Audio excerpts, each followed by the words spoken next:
News क्या Twitter से जानते हैं आप? व्यूज क्या टीवी चैनल से लेते हैं आप? कौन देगा निष्पक्षता की गारंटी? भारत भाग्य विधाता पर होती है निष्पक्ष और बेबाक बहस। सबको सुने, न्यूज को समझें और फिर अपना व्यूज बनाएं। बीबीवी टीवी, जानिए भारत के भविष्य की दिशा और दशा हमारे साथ।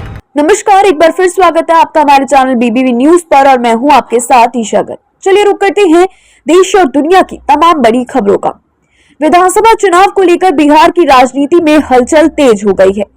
केंद्र मंत्री और लोक जनशक्ति पार्टी के राष्ट्रीय अध्यक्ष चिराग पासवान ने संकेत दिए हैं कि वह आगामी विधानसभा चुनाव लड़ सकते हैं।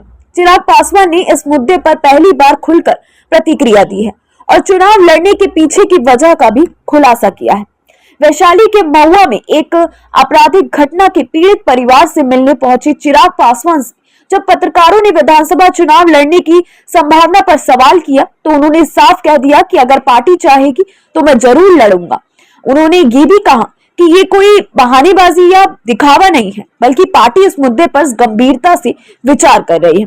चिराग पासवान ने बताया कि उनकी पार्टी इस समय मंथन कर रही है और अलग अलग विधानसभा क्षेत्रों में सर्वे कर रही है ताकि ये समझा जा सके कि उनके चुनाव लड़ने से पार्टी को और गठबंधन को कितना फायदा हो सकता है। उन्होंने कहा कि यह निर्णय केवल व्यक्तिगत महत्वाकांक्षाओं का नहीं है, बल्कि पार्टी और एनडीए गठबंधन की व्यापक रणनीति का भी हिस्सा है।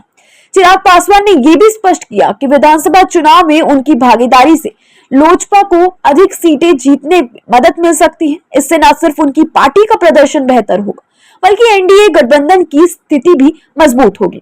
उन्होंने कहा कि लोकसभा चुनाव की तरह इस बार भी पार्टी का स्टारडम रेट बेहतर करने का लक्ष्य है और कई बार देखा गया है कि जब कोई बड़ा नेता खुद मैदान में उतरता है तो उसका असर पूरे संगठन पे पड़ता है। हालांकि इस पूरे घटनाक्रम के बीच सबसे बड़ा सवाल ये उठता है कि क्या चिराग पासवान सिर्फ विधायक बनने तक सीमित रहेंगे या इसका अगला कदम मुख्यमंत्री पद की दावेदारी भी हो सकता है। सीटों के गणित और सियासी रणनीति के जरिए क्या वो सीएम पद के समीकरण को भी साधने की तैयारी में है? हमें कमेंट बॉक्स में जरूर बताएं। तब तक देखते रहें बीबीवी न्यूज।